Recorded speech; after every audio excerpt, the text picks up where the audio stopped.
keep in mind when you're doing this job after you're done, you're going to want to go to a local garage and have the vehicle aligned so you don't have premature tire wear. Just take this cover off, use a 15mm socket. There's 2 bolts on the bottom, 2 on top, sometimes there'll be a third. Slide it off. Take this cotter pin out, just use some side cutters. And pull that out.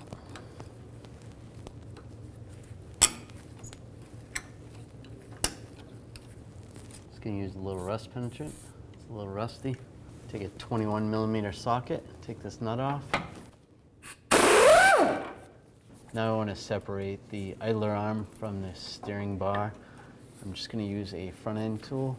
There's many different tools you could use to get this off. Just tighten this up.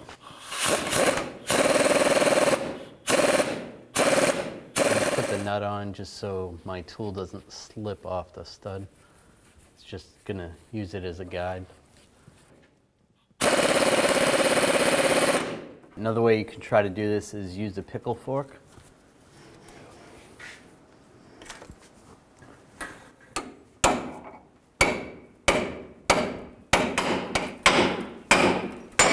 There we go.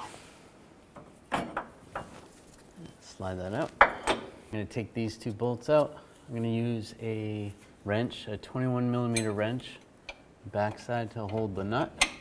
Use a 21mm socket on the bolt. Take both of those out.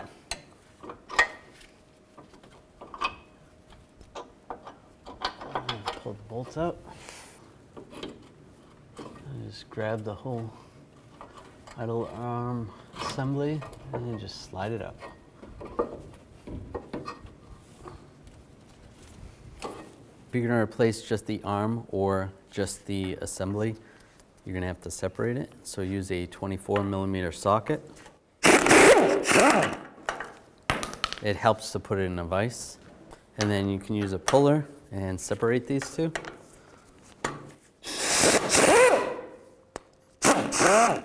Just like that. And take the arm, put the new nut on. Just snug that up tight. All right, just line this up.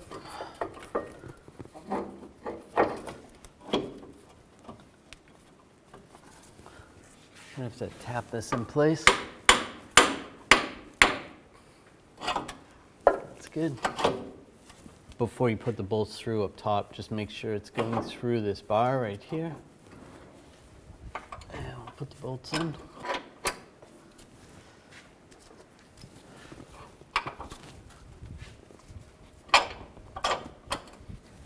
Take the 2 nuts, get them on the back side.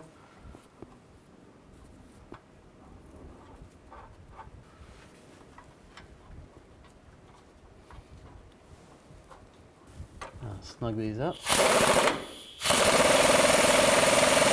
these bolts to 74 foot-pounds. And take the castle nut, install that there, tighten it up. Then torque this to 46 foot-pounds. If the hole didn't line up, you can just tighten it up a little bit more so you can put the cotter pin in. Slide the cotter pin in and just bend one of the tabs over and trim the excess. Take this shield, install it, put the bolts back in, and tighten these up.